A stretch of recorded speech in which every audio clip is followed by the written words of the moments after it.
Hi everyone, this is Kristen Ralia from the Transformative EdTech channel, and today we are going to look at Canvas. I'm going to be running a series of broadcasts in which we're going to talk about the various essentials on Canvas, and today we're going to be creating a page. So our focus today is creating a Canvas homepage. This is a homepage that I utilized for my U.S. history class last school year. And as you can see, it has a lot of information on it.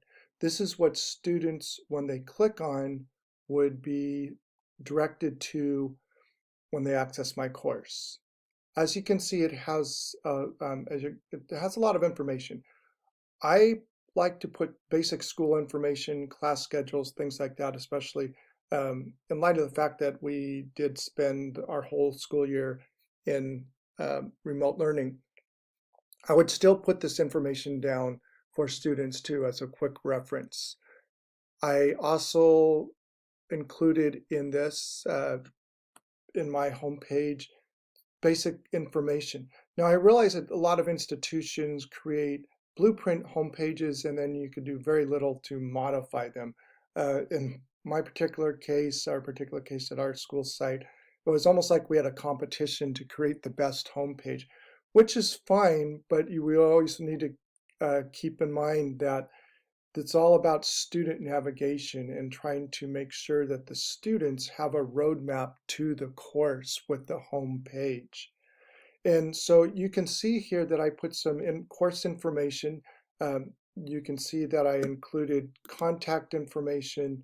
I also included things such as, here's my contact information, which is important, office hours. Now, obviously, I kind of went overboard here with the Google slide. As I said, we had a lot of teachers who were super creative, and me being a naturally competitive person, it's like, well, I can do that, so I'm going to create this as well.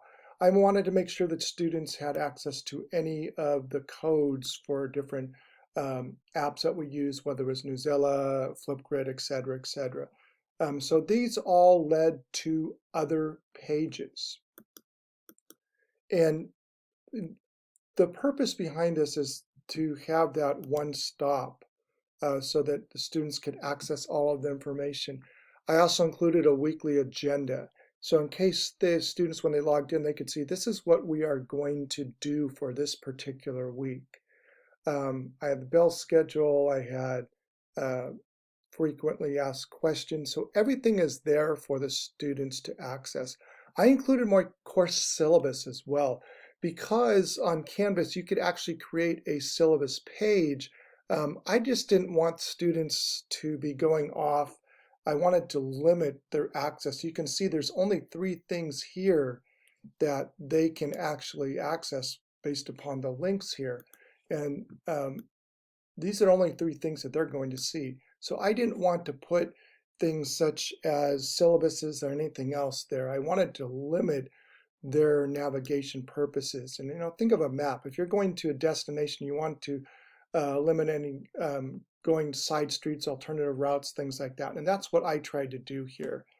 So let's talk about how we actually go about creating this home page. So in the Canvas menu, you'll notice there's pages. And what we have here, you can create multiple pages. So you're going to see here, if you look at all the pages I've done, some of these I didn't use at all. These are all pages that were linked from one page to another. So if I'm, for example, the student resources, that was from my home page. It simply linked to a Wakelet page. You can embed things into a page. We'll talk about that in just a minute. So these were student resources that I provided, and just so students could access them. Important so that they had a landing point. I try to make sure that students don't get lost in the course, especially, as I said, in the light of the fact that we were in remote learning situations. So let's talk about creating a page. Okay, so the first thing you want to do is on pages, you're going to create a page. Now I'm going to go to the sample page I just accessed. So when you create a page, you are going to get the ability to edit it. So let's take a look here. The page, I could simply put my textual information here. I'm going to call it a sample. Now you can see that I utilized Google Slide. I embedded it, and this is for people who like to, like myself, sometimes go overboard. But you want to make it simple. You really want to make it simple. So I would access a something such as Google Slides and use, you could use these various backgrounds. You could access them from the internet. There's SlidesGo, there's Ditch That Textbook. A lot of these are free resources, and you simply create a slide. Now you want to make sure that the slide, if you're going to have other links to it, you want to create those links on this page. Okay, so if I'm going to link to any other pages here, I want to make sure that I'm creating a link. And I could do it with a box, a shape, whatever it might be. I could create the link here, put in the textual information. I want to link this to whatever resource I need to. Okay, so once those are linked, and so if it's within Canvas, so let's say I have my other pages, I'm going to save this for right now. I want to make sure that the other pages are created too. So if I'm going to link it to the student resource page, I'm going to get the link here. I simple copy and paste from up in the menu, and I just put it in here, create a hyperlink.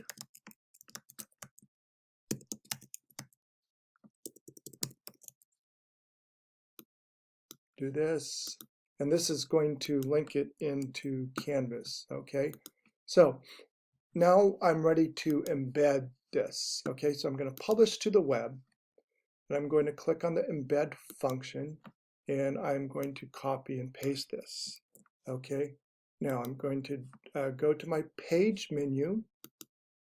Remember, I was working on that sample page, and I'm going to edit it.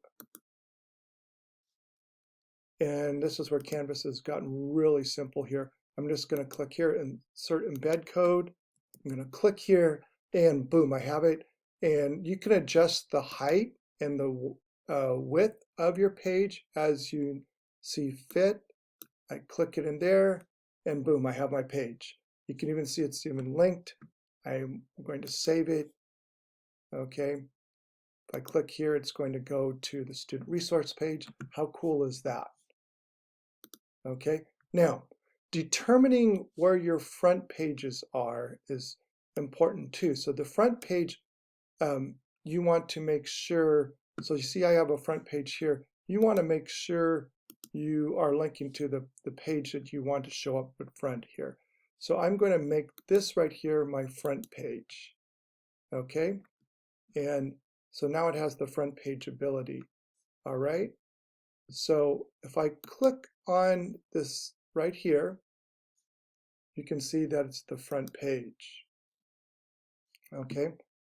If I click on home, you'll see that it's the module page. Now, this is where I want to choose the home page. The home page is where, as you can see here, I want to, this is where the students are going to land. I don't want them to land on the modules. I want them to land on the course front page. I simply click on that, save, and there we go. And that's how you create pages and the importance of creating pages in Canvas. So thanks for joining me on our Canvas trip. Today we created a page. We'll talk more about page functionality with how students can use them. We'll move on to taking a look at modules for next week. So join me once again on Transformative EdTech, and be sure to subscribe.